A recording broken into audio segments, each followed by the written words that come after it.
enchanté. Donc Boris Crack, aka DJ Seul. Alors déjà première question, pourquoi? J'ai eu une période où je voulais faire un truc plus musical, chanson. Comme je suis pas du tout musicien, ça ressemblait plus à du karaoké. Donc j'avais des bandes de son. Ouais. Et puis je posais une voix. J'avais fait au Confort Moderne à Poitiers. Et DJ Seul parce que, comme tout le monde, j'avais le fantasme de devenir un espèce de musicien DJ à la David Guetta. Mais ouais, je sais rien faire à part être seul. Donc c'est DJ Seul. Pas du tout un DJ, mais complètement seul. Et d'une façon générale, vous trouvez que vous payez trop d'impôts? Je trouve qu'en France, on est un peu trop taxé. Ouais. C'est-à-dire qu'il faudrait qu'il y ait les impôts et basta. Et à côté de ça, on vous pique sur l'éducatif, sur le machin, sur l'augmentation de ceci, sur l'augmentation de ça. Donc à la fin, quand vous mettez tout d'abord, si tu veux, tu peux placer ta pub direct, comme ça si les gens ils zappent. Ils peuvent écouter ça sur Deezer, ils tapent Boris Crack et ils auront l'œuvre, la vie, l'œuvre de DJ Seul, tout seul. J'ai vu que tu avais une chaîne YouTube aussi. Sur YouTube, il y a pas mal de conneries. Hein. Il y a ouais, pas mal de vidéos. Il y a des trucs classiques dans le genre clip et des trucs beaucoup moins classiques dans le genre je suis chez moi en pyjama et j'écoute Elton John. C'est du genre concept là, je fais mon stand-up et puis je fais mon concept, je fais des millions de vues, des millions d'abonnés sur YouTube. Non. Ça craint ça un petit peu, non? Je fais dans l'air du temps. C'est ceux qui réussissent sur YouTube. Je fais une dizaine de vues. Je vais faire une dizaine de vues, oui. Je suis un art gentil, un anard qui paye ses impôts. Lecture à mi-chemin entre performance littéraire stand-up et spectacle mêlant musique art brut et goût de l'absurdité. C'est une tagline un peu que c'est toi qui a trouvé tu sais, il faut toujours se présenter. C'est comme un repas de famille chez la belle famille, tu viens, tu te présentes, faire des festivals ou des spectacles, il y a toujours un mec qui, tel le beau-père, te demande de te présenter. Et alors tu prends ton ordinateur et en deux jours tu essaies de te présenter à toi-même et tu as bien du mal. Alors ce truc merdique, c'est ma présentation, c'est un peu bancale. Pour certains, ça ressemble à des performances littéraires dans le sens où tout est basé un peu au départ sur la voix, un mec qui cause, qui raconte ce qu'il écrit, qui raconte sa vie, et en même temps des éléments externes qui font penser à des comédies absurdes, peut-être Monty Python, des éléments de sketch ou de stand-up, genre je suis dynamique, j'envoie des conneries, mais ça te prend. J'ai essayé de résumer ce que je faisais, sachant que maintenant ça prend, la pâte prend et devient quelque chose qui pourrait, à mon avis, se présenter autrement.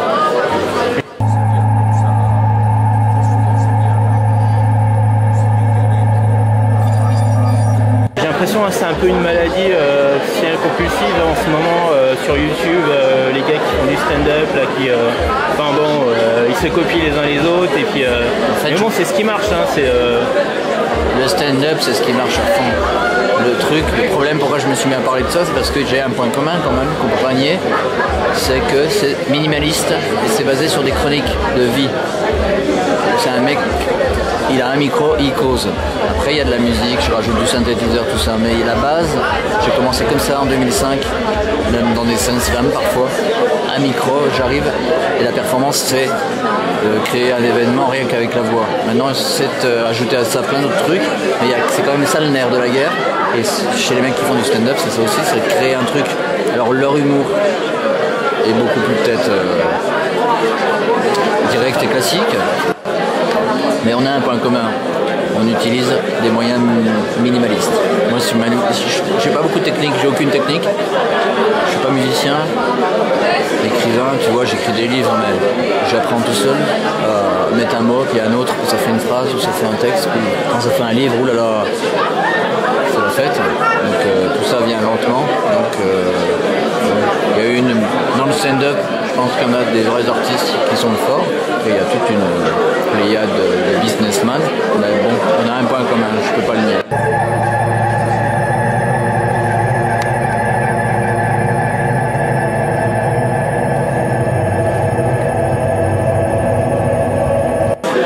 Tu as envoyé un texte, voire deux textes même peut-être à Squeeze, ouais. Squeeze numéro 7. Ouais. Il y en a un qui a été retenu par le fameux comité de lecture secret. Je parlais... Ah non, pas secrète. Bah non, mais c'est secret en fait. Il faut pas, le comité de lecture est secret, il faut pas le dire. Parce qu'après les gens sont harcelés, tout ça. Il y a d'ailleurs des secrets dans ce texte même, ce qui raconte la présence près de chez moi dans un cimetière de la famille d'une chanteuse française très célèbre. Ah, tu parles de Mireille Mathieu. Ah mais il faut pas le dire, J'ai eu un gros problème. Alors non, juste pour lever l'ambiguïté, hein, parce qu'il y en a qui se demandent, oui, est-ce que c'est Mireille Mathieu ou est-ce que c'est Mimi Mati si tu as donné un nom... Mimi Mamat.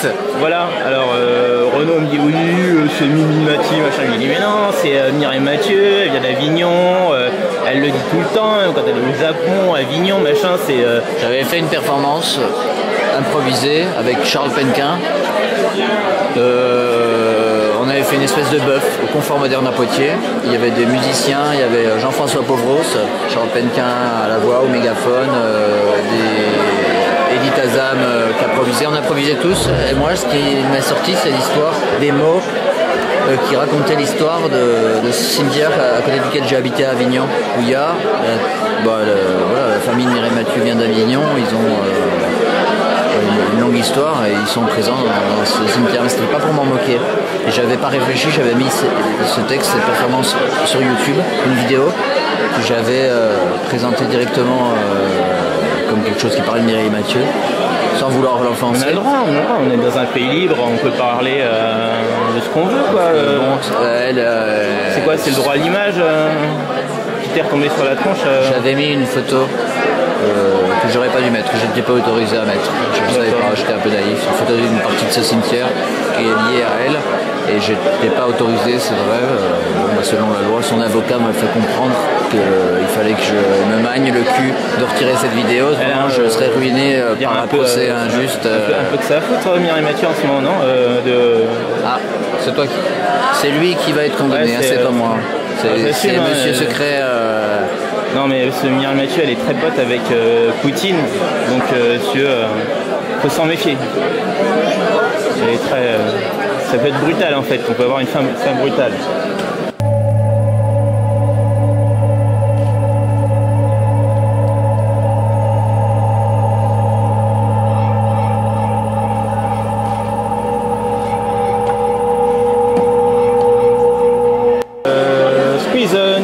Donc t'as envoyé Squeeze numéro 7 fin de série, ça s'appelle.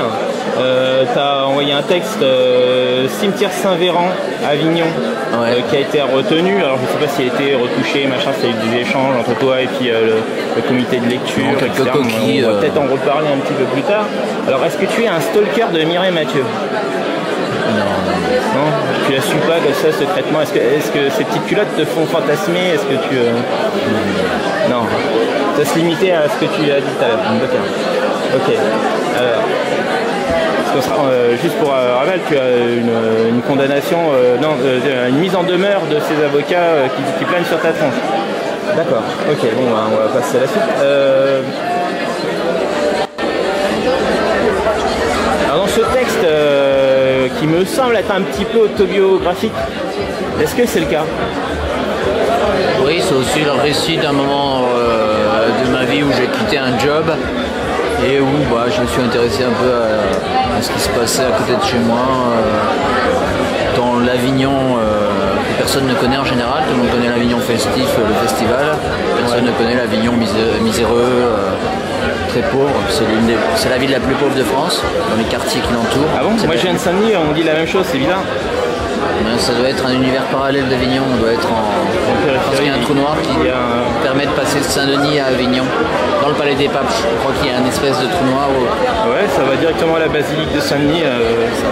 Dans Saint-Denis, à Saint. Avignon, c'est la cité des Papes, donc je pense que là il y a une connexion. Ça se trouve tu es Boris de Saint-Denis, tu es mon parallèle man. D'ailleurs, Boris Rack, d'où vient ce nom Je te dis au début. Est-ce que tu Non, tu sais, crack en anglais, il y avait le mot crack, une drogue précaire. Tu joues en bourse? Ça veut dire raid des fesses. Toi qui as vu ma raid des fesses ce soir, ça veut dire en anglais raid des fesses. J'ai même zoomé, attention, ça se trouve sur YouTube.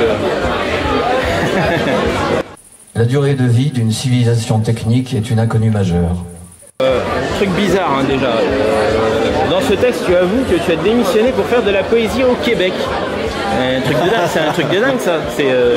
T'as fait un scanner dernièrement du cerveau ou, ça va? Oui, j'ai fait de la poésie au Québec. J'ai même été invité par l'ambassade de France pour être représentant de la poésie française au printemps des poètes québécois. Ouais, parce qu'à base c'était ça, t'es poète. C'est vrai que tu te définis par un tas de trucs, lecture à mi-chemin entre performance, littéraire, mais à la quand base t'as rien dans ta vie, tu fais de la poésie, ça rime, c'est...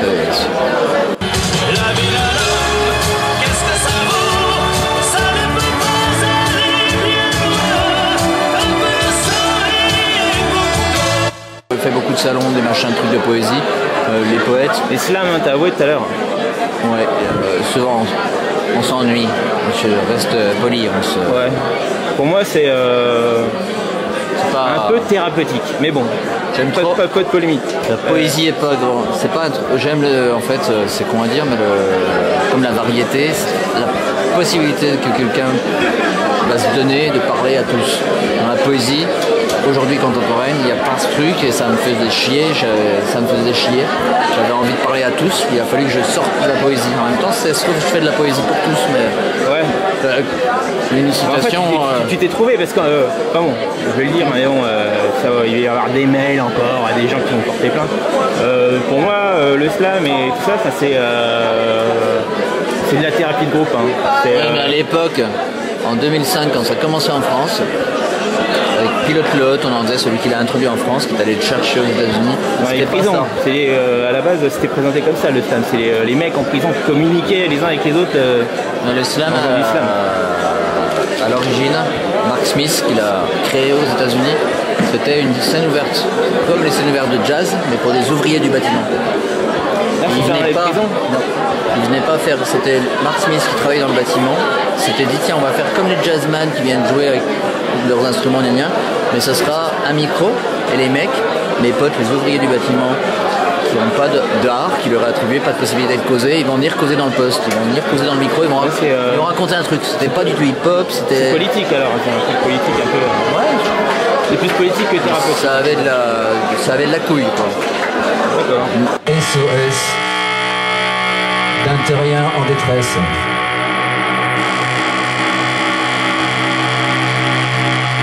Boris appelle les extraterrestres. Dans le texte de Squeeze, ouais. Tu avoues, parce que tu avoues des tas de trucs, un autre truc, tu vas écrire dans les cimetières. C'est un truc de dingue ça aussi. Le texte est un peu romancé.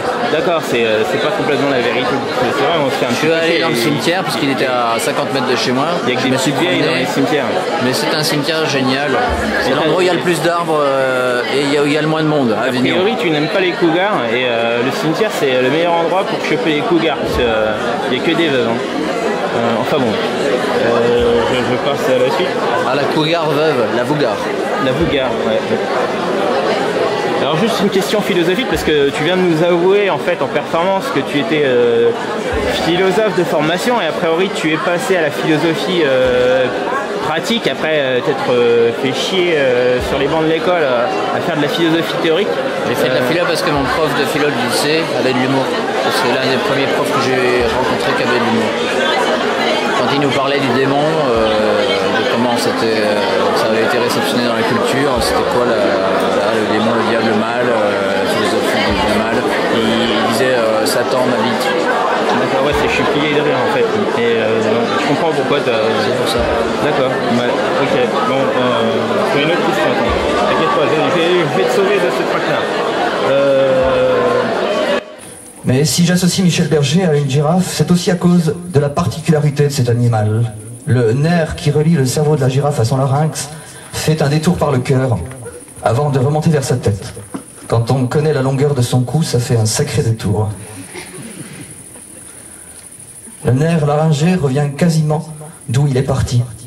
Et les biologistes se servent de cette anomalie pour prouver que l'évolution n'est pas une théorie, qu'elle ne tend pas vers la perfection, et surtout qu'il n'y a pas de créateur. Je vais te poser une question philosophique, puisque tu es philosophe de formation. Est-ce que pour faire de la poésie, c'est l'intention qui compte?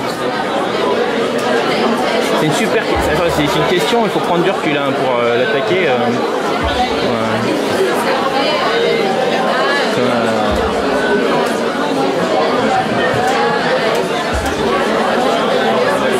Est-ce que tous ceux qui se proclament poètes sont poètes parce qu'ils se disent faire de la poésie et non pas parce qu'ils des pères les ont proclamés poètes ou ma question était mieux à la base hein, mais bon j'ai dû la poésie c'est s'inventer une langue. S'inventer une langue. T'as une langue ça va pas hein. Il faut que tu causes autrement. Dans le poste il faut. Dans le poste d'ailleurs chez toi ça cause dans la télévision mais ça va pas, c'est pas ta langue quand tu comprends pas ce que les gens disent. D'accord. Tu parles pas la même langue, on dit, tu comprends pas, je comprends rien. Ben, faut que ça cause autrement. Et surtout quand tu es né dans un certain milieu, tu es un peu je sais pas, t'es à côté, tu prends une trajectoire qui est pas bien barrée dans la vie. C'est un peu ce qu'on appelle dans le Nord l'armée noire. Les gens de l'île, les vieux, ils disaient toi t'es de l'armée noire. Quand tu prenais une trajectoire bizarre, quand tu n'étais pas dans la société bien, les grand-mères elles disaient mais c'est un mec de l'armée noire lui. Charles Penquin, un poète de Lille, a créé un collectif qui s'appelle l'Armée Noire. On y va, on va dans un bateau mouche, on lit des textes au bazar. L'Armée Noire, parce que dans sa famille, on lui disait fais gaffe à ceux-là, c'est des gens de l'Armée Noire. D'accord. Quand tu es dans l'Armée Noire, quand on te classe là-dedans, l'Armée Noire, c'est un monde où il faut que tu inventes ta langue, parce que normalement, tu n'es pas censé causer. Ça n'a rien à voir avec l'Arménie. Non. C'est l'armée plus tiret noir, sans tiret même peut-être. Non, ça n'a rien à voir. Les Arméniens ont une histoire bien particulière, peut-être intéressante. Non. La philosophie, c'est la science qui étudie les chansons de Michel Polnareff. C-R-A-C-K, comme le crack. J'ai déjà eu des gens qui m'ont dit que c'était pas correct, c'était nul, j'étais un bobo qui utilisait l'image de cette drogue si dure et injuste et violente. Crack, effectivement c'est le crack, c'est une drogue précaire. J'ai une vie précaire. L'arrêt des fesses c'est une drogue. Hein. Mais ça veut dire arrêt des fesses en anglais l'arrêt des fesses, tu as raison, est une drogue aussi. Ça veut dire crack aussi comme génie ou quelqu'un qui. D'ailleurs quand on dit on se fait une ligne, qui craque un programme. Souvent on parle de l'arrêt des fesses. Ah je savais pas. Ouais.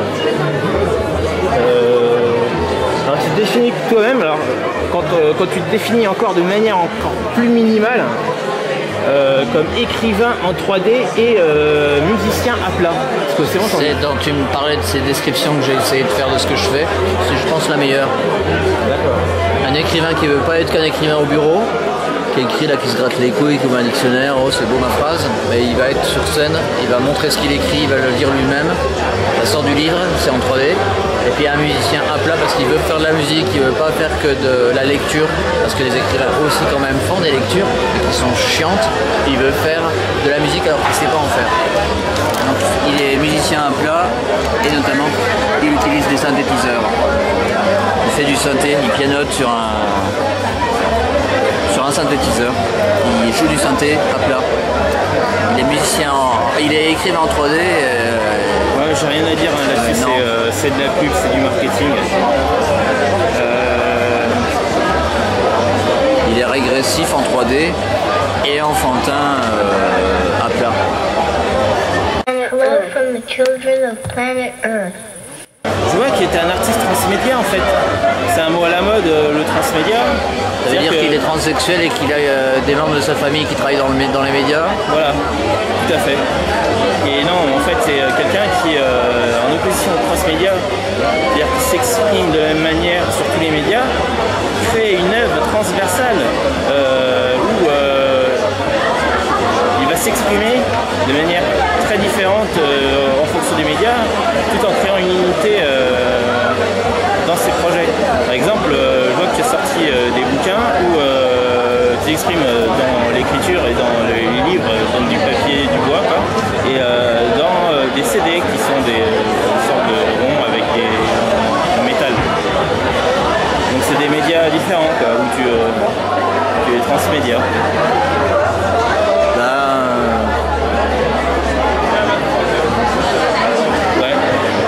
Est-ce spécialisation, c'est un peu casse-couille. Je pense que ce qui a tué l'esprit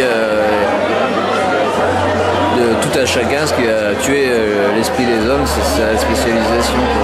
Tu te spécialises, tu deviens un ouvrier, même quand tu fais de l'art, tu es spécialisé. Moi, j'ai jamais aimé me spécialiser. On dit touche à tout et c'est très péjoratif, mais voilà, c'est très curieux. Ouais. C'est la curiosité qui... Comme un enfant prolo dans un rayon de jouets, quoi. C'est encore une fois une régression vers le Lego, le Playmobil et le synthétiseur au supermarché, mais ça existe. T'as rien pour t'amuser parce que t'as pas de fric, tu fais du synthétiseur. C'est ma vision de la transdisciplinarité. D'accord, donc ça...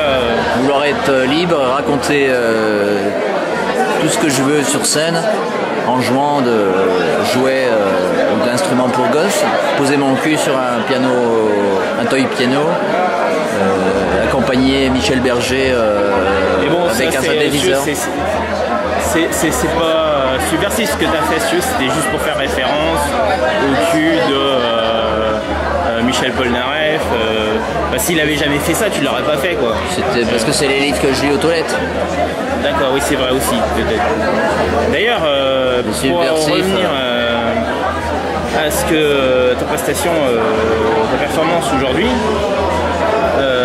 elle dérive, je pense, directement de ton bouquin.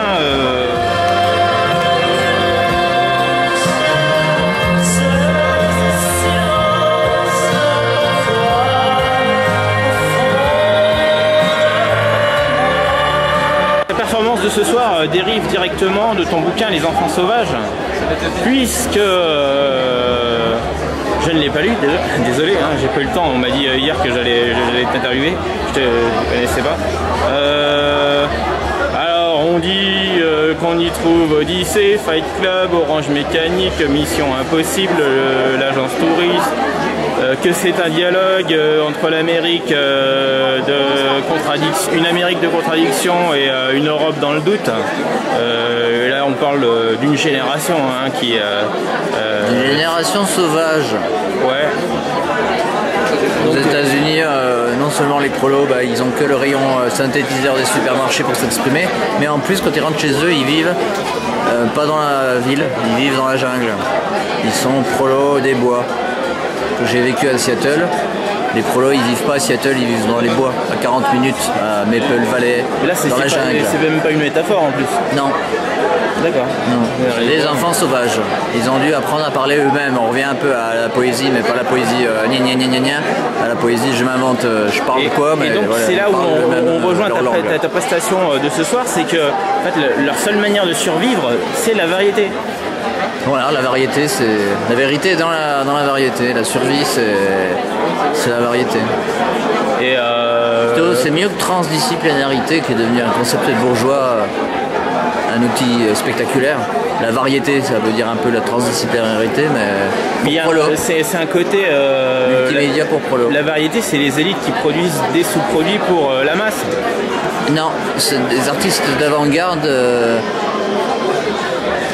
Qui ont le désir de parler à tous et pas seulement aux spécialistes. Donc pour toi, Sardou est un gourou, quoi. Enfin, un messie. Oh non, c'est un chanteur de variété. D'accord.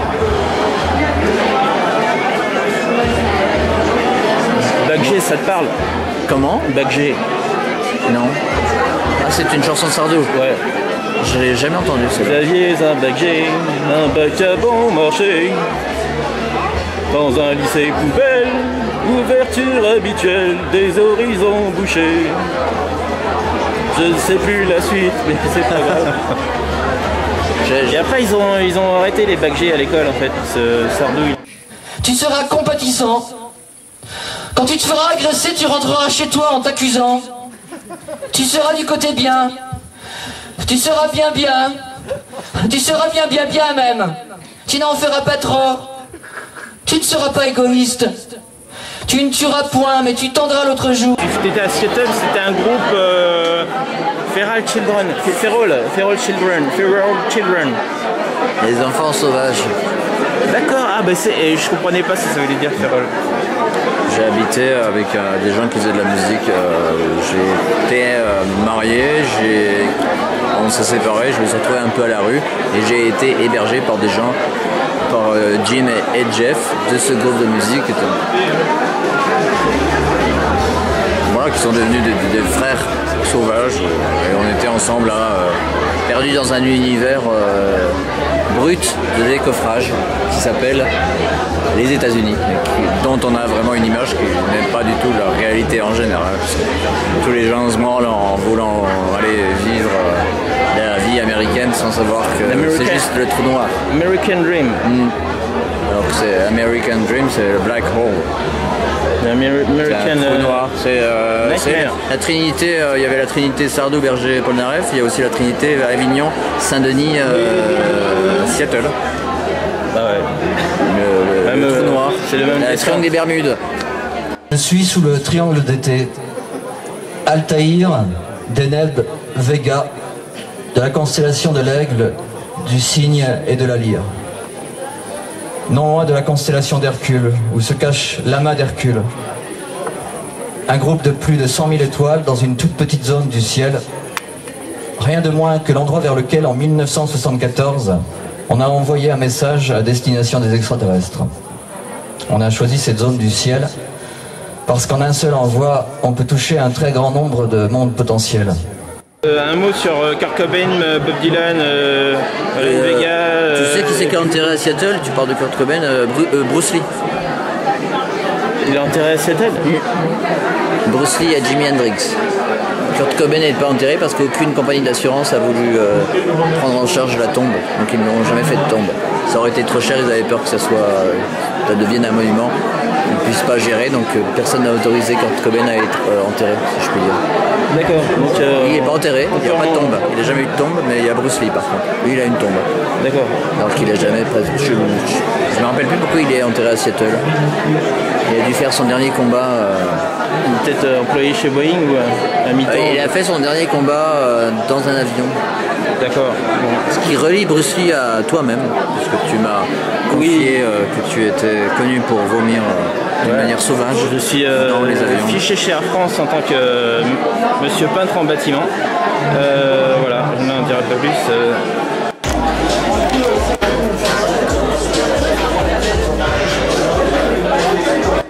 Alors ouais, t'es chez Éditions Maelstrom, qui sont des Belges. Il faut acheter les livres des éditions Maelstrom, un éditeur belge de Bruxelles, qui édite. Lui est un éditeur en quelque sorte de variété, puisqu'il édite une grande variété de gens qui écrivent des choses. C'est peut-être les Belges qui consomment autrement peut-être que les Français. Sans aucun doute, les Belges et les Québécois ont un mode de vie beaucoup moins hiérarchique et hiérarchisé que. C'est un peu comme les Japonais qui consomment des mangas. Parce que les Belges consomment des booksteps. Des bootlegs. Des bootlegs, pardon. C'est un peu, je me suis trompé de musique, pardon. Les booksteps, c'est quand tu danses en lisant un livre. Ouais, voilà. Bon, ça va, on peut s'arrêter sur cette note dansante. Voilà, non, mais parle un petit peu de ta musique quand même. J'ai toujours aimé faire de la musique parce que j'ai jamais su en faire. D'accord, c'est une bonne raison. Un synthétiseur, par exemple, c'est peut-être que tu parles autant de Michel Polnareff, peut-être. C'est un génie de la musique, là. Bah ouais. D'ailleurs, dans ton spectacle, j'ai pas trop su en fait ce qui était de toi et ce que tu lisais du livre de Polnareff, en fait. Quand je suis assis sur le piano? Oui. Je lis que Polnareff, le livre qu'il a écrit sur ça. D'accord, il n'y a pas des mots, toi. Donc c'est lui qui parle des singes. Oui. C'est lui qui dit qu'il est parti à Marrakech en Ford Mustang avec sa copine et ces deux singes, des bonnets chinois, qui ne passent leur temps qu'à se sodomiser. Et qui lui quand Michel Polnareff essaie d'aller les voir parce qu'il leur a donné une pièce de son appartement à Neuilly, là il lui chie dessus. Ouais. acheter des bonnets chinois, mais pas des bonnets pour se mettre sur la tête. C'est quoi ça y est de Polnareff, juste pour la référence du livre il en a peut-être Polnareff, écrit je crois. Polnareff, bon, bah, c'est Polnareff. Avec la collaboration de Philippe Manœuvre. Aux éditions Grasset 2004. Et voilà. Et l'intégrale du Club Dorothée en DVD aux éditions. D'autres bouquins à toi, il y a ces fameux bootlegs en rupture de stock Black Buddha, donc c'est même pas la peine de le chercher, il existe nulle part. Black Buddha, sur le site de l'éditeur Maelstrom, édition Maelstrom Bruxelles, je pense qu'il est commandable, Black Buddha. Il est distribué en France, il y a un éditeur français, on le trouve sur le site de Citre où on peut commander au moins Les Enfants Sauvages et Les Girafes du Mal. Les Girafes du Mal. Dans toutes les librairies. Pourquoi cette fixette sur les girafes? Ce soir tu nous as... J'ai été connu et j'ai pu faire des festivals grâce à un texte que j'ai écrit sur une chronique encore de ma vie quotidienne qui se focalisait sur une nuit où entre rêve et je ne sais quoi et réalité je faisais l'amour tant que faire se peut à une girafe. Ça, avec son long cou. De lui rouler une pelle. Oui, exactement. La girafe est un animal particulier dont le nerf laryngé sert à prouver la vérité de la théorie de l'évolution. C'est Darwin qui nous entend de là où il est. Si il nous écoute, c'est ben Darwin, Respect Darwin. Mon Saint-Michel, que ta variété soit faite. Mon Saint-Michel, que ta variété. Voilà, merci beaucoup. Bon, bah, merci à toi et vraiment envoie-nous des textes merci à Squeeze et puis on te retrouve à la salle. Oui, le 23 novembre. Les négociations sont en cours. Le 23 novembre. Sachant que le 24 novembre, c'est mon anniversaire. Ah, ça tombe bien. C'est Thanksgiving. On mange de la dinde à Montpellier. C'est tous les jours qu'on mange de la dinde à Montpellier. Qu'est-ce que tu penses? Donc voilà. Bah, c'est tout. Bah, merci beaucoup, Boris Crack. Merci à toi.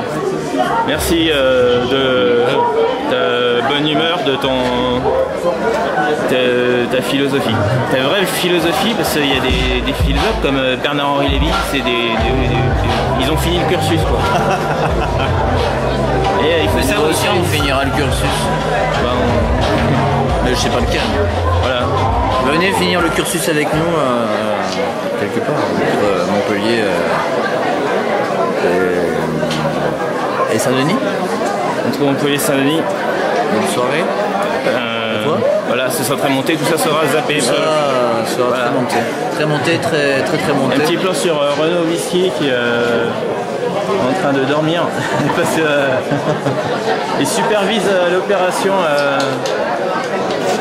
Bravo, je me suis éclatée, c'était super bien. J'ai adoré. Ciao les gens.